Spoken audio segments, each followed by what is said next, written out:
பார்த்தாலும் வெஸ்டர்னைசேஷன் அடிச்சு ஆனா மால் கலாச்சாரம்ன்றாங்க. எதுவும் பண்றதுக்குலாம் நேர கிளம்பி மாலுக்கு போயிடுறாங்க. அங்க போனா ஒருத்தர் சொல்லுவான் மச்சான் மெக்டிடா அப்படின்ட்டு. உடனே நம்மளும் உள்ள போவோம். அங்க போனா எல்லா டிஷ்ஷையுமே பிரெட் பண்ணல செஞ்சு வச்சிருப்பாங்க.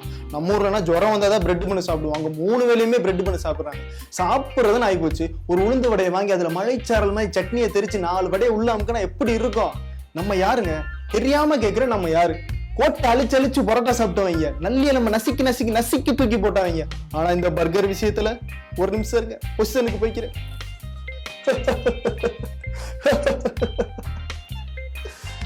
காசு கொடுத்து பாக்குற அந்த பர்கரை எப்படி சாப்பிடுறாங்கன்னு பாருங்க.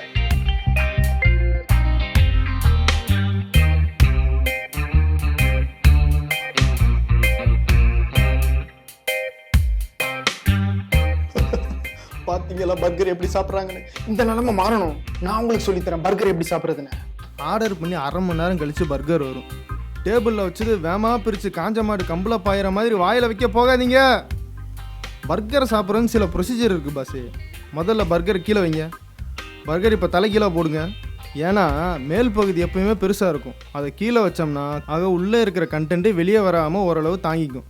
இப்போ மறுபடியும் வேமா வாயில் வைக்க இருயா ஏன் நிறுத்தியா, ஏன் அவசரப்படுற? அடுத்து எல்லாரும் பண்ணுற ஒரே ஒரு தப்பு என்னென்னா பர்கரை அழுத்தி பிடிச்சி அமுக்கிறது. அப்படி பண்ணக்கூடாது. கையை பொத்துனாப்பில் சைடுக்காக வச்சு மேலே 6 விரல் கீழே 4 விரல்னு வச்சு அமுக்கணும். அப்படி சாப்பிடும்போது கண்டென்ட்டு வெளியே வராது. இப்போ சாப்பிட்லாம்.